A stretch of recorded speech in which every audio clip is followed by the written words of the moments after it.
Earth was so far away that it wasn't visible. Even the sun was only a twinkle. But this vast distance did not mean that isolation could endure forever. Instruments within the ship intercepted radio broadcasts and, within the hour, early TV signals. Machines compiled dictionaries and grammars and began translating the major languages. The history of the planet was tabulated as facts became available. The course of the ship changed slightly. It was not much out of the way to swing nearer Earth. For days the two within the ship listened and watched with little comment. They had to decide soon. "We've got to make or break," said the first alien. "You know what I'm in favor of," said the second. "I can guess," said Nathaniel, who had spoken first. "The place is a complete mess. They've never done anything except fight each other, and invent better weapons." "It's not what they've done," said Ball, the second alien. "It's what they're going to do, with that big bomb." "The more reason for stopping," said Nathaniel. "The big bomb can destroy them. Without our help they may do just that." "I may remind you that in 2 months 29 days we're due in Willowforce," said Ball. "Without looking at the charts I can tell you we still have more than 100 light-years to go." "A week," said Nathaniel. "We can spare a week and still get there on time." "A week?" said Ball. "To settle their problems? They've had 2 world wars in 1 generation and that the third and final one is coming up you can't help feeling in everything they do." "It won't take much," said Nathaniel. "The wrong diplomatic move or a trigger-happy soldier could set it off. And it wouldn't have to be deliberate. A meteor shower could pass over and their clumsy instruments could interpret it as an all-out enemy attack." "Too bad," said Ball. "We'll just have to forget there ever was such a planet as Earth." "Could you? Forget so many people?" "I'm doing it," said Ball. "Just give them a little time and they won't be here to remind me that I have a conscience." "My memory isn't convenient," said Nathaniel. "I ask you to look at them." Ball rustled, flicking the screen intently. "Very much like ourselves," he said at last. "A bit shorter perhaps, and most certainly incomplete. Except for the one thing they lack, and that's quite odd, they seem exactly like us." "Is that what you wanted me to say?" "It is. The fact that they are an incomplete version of ourselves touches me. They actually seem defenseless, though I suppose they're not." "Tough," said Ball. "Nothing we can do about it." "There is. We can give them a week. In a week we can't negate their entire history. We can't begin to undo the effect of the big bomb." "You can't tell," said Nathaniel. "We can look things over." "And then what? How much authority do we have?" "Very little," conceded Nathaniel. 2 minor officials on the way to Willowforce, and we run directly into a problem no one knew existed. And when we get to Willowforce we'll be busy. It will be a long time before anyone comes this way again.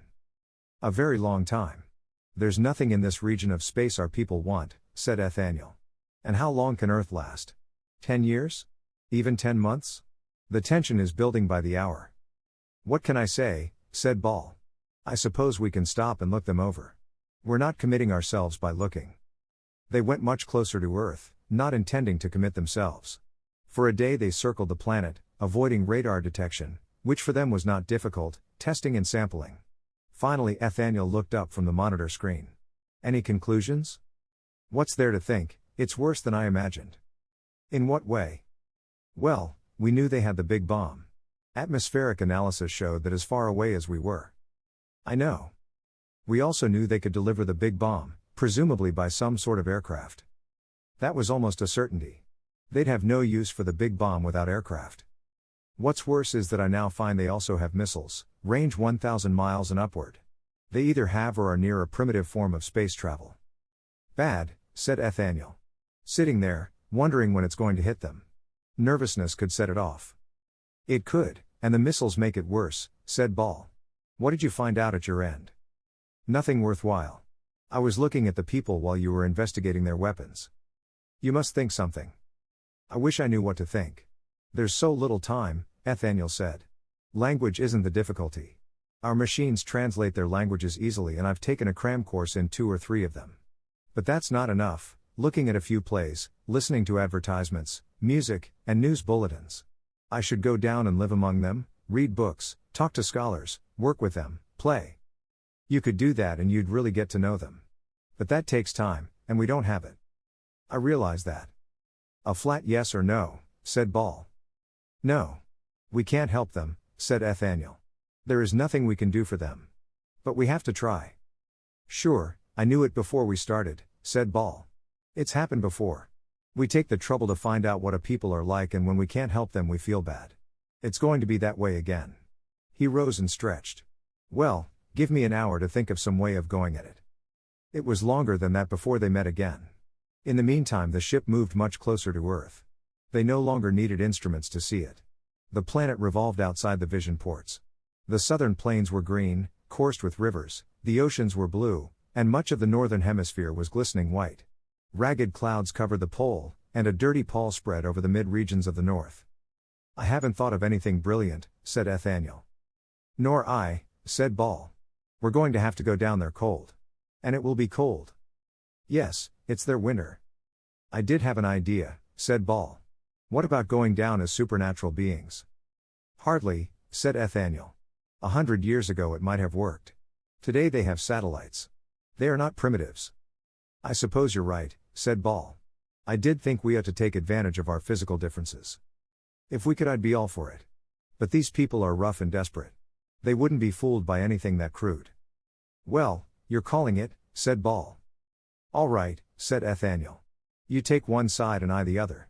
We'll tell them bluntly what they'll have to do if they're going to survive, how they can keep their planet in one piece so they can live on it. That'll go over big. Advice is always popular. Can't help it, that's all we have time for. Special instructions? None. We leave the ship here and go down in separate landing craft. You can talk with me anytime you want to through our communications, but don't unless you have to. They can't intercept the beams we use. They can't, and even if they did they wouldn't know what to do with our language. I want them to think that we don't need to talk things over. I get it. Makes us seem better than we are. They think we know exactly what we're doing even though we don't. If we're lucky, they'll think that. Ball looked out of the port at the planet below. It's going to be cold where I'm going. You too. Sure we don't want to change our plans and land in the southern hemisphere? It's summer there. I'm afraid not. The great powers are in the north. They are the ones we have to reach to do the job. Yeah, but I was thinking of that holiday you mentioned. We'll be running straight into it. That won't help us any. I know, they don't like their holidays interrupted. It can't be helped. We can't wait until it's over. I'm aware of that, said Ball. Fill me in on that holiday, anything I ought to know. Probably religious in origin, that's so? It was religious a long time ago, said Nathaniel. I didn't learn anything exact from radio and TV. Now it seems to be chiefly a time for eating, office parties, and selling merchandise. I see. It has become a business holiday. That's a good description. I didn't get as much of it as I ought to have. I was busy studying the people, and they're hard to pin down. I see. I was thinking there might be some way we could tie ourselves in with this holiday. Make it work for us. If there is, I haven't thought of it. You ought to know, you're running this one. Ball looked down at the planet. Clouds were beginning to form at the twilight edge. I hate to go down and leave the ship up here with no one in it. They can't touch it. No matter how they develop in the next 100 years, they still won't be able to get in or damage it in any way. It's myself I'm thinking about. Down there, alone. I'll be with you, on the other side of the earth. That's not very close. I'd like it better if there were someone in the ship to bring it down in a hurry if things get rough. They don't think much of each other. I don't imagine they'll like aliens any better. They may be unfriendly, Nathaniel acknowledged. Now he switched a monitor screen until he looked at the slope of a mountain. It was snowing and men were cutting small green trees in the snow. I've thought of a trick. If it saves my neck, I'm for it. I don't guarantee anything, said Nathaniel. This is what I was thinking of. Instead of hiding the ship against the sun where there's little chance it will be seen, we'll make sure that they do see it. Let's take it around to the night side of the planet and light it up. Say, pretty good, said Ball. They can't imagine that we'd light up an unmanned ship, said Nathaniel. Even if the thought should occur to them, they'll have no way of checking it. Also, they won't be eager to harm us with our ship shining down on them. That's thinking, said Ball, moving to the controls. I'll move the ship over where they can see it best and then I'll light it up. I'll really light it up. Don't spare power. Don't worry about that. They'll see it. Everybody on Earth will see it. Later, with the ship in position, glowing against the darkness of space, pulsating with light, Ball said, You know, I feel better about this, we may pull it off. Lighting the ship may be just the help we need. It's not we who need help, but the people of Earth, said Nathaniel. See you in 5 days. With that he entered a small landing craft, which left a faintly luminescent trail as it plunged toward Earth. As soon as it was safe to do so, Ball left in another craft, heading for the other side of the planet. And the spaceship circled Earth, unmanned, blazing and pulsing with light. No star in the winter skies of the planet below could equal it in brilliancy. Once a man-made satellite came near, but it was dim and was lost sight of by the people below. During the day the ship was visible as a bright spot of light. At evening it seemed to burn through the sunset colors. And the ship circled on, bright, shining, seeming to be a little piece clipped from the center of a star and brought near Earth to illuminate it. Never, or seldom, had Earth seen anything like it.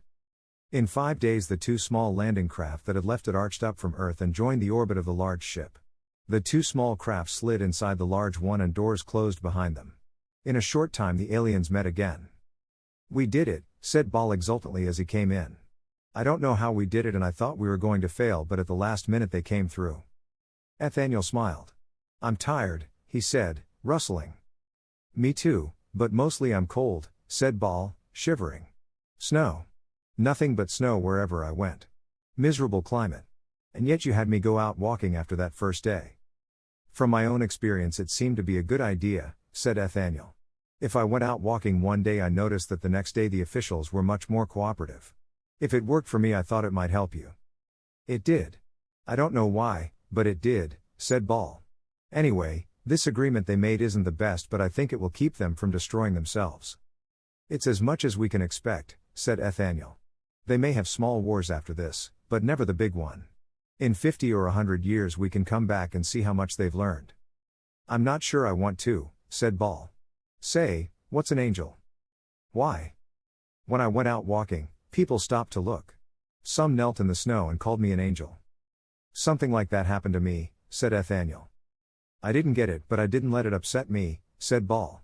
"I smiled at them and went about my business." He shivered again. "It was always cold. I walked out, but sometimes I flew back. I hope that was all right." In the cabin Ball spread his great wings. Renaissance painters had never seen his like but knew exactly how he looked. In their paintings they had pictured him innumerable times. "I don't think it hurt us that you flew," said Nathaniel. "I did so myself occasionally." "But you don't know what an angel is?" "No. I didn't have time to find out. Some creature of their folklore I suppose. You know, except for our wings they're very much like ourselves. Their legends are bound to resemble ours." "Sure," said Ball. "Anyway, peace on Earth."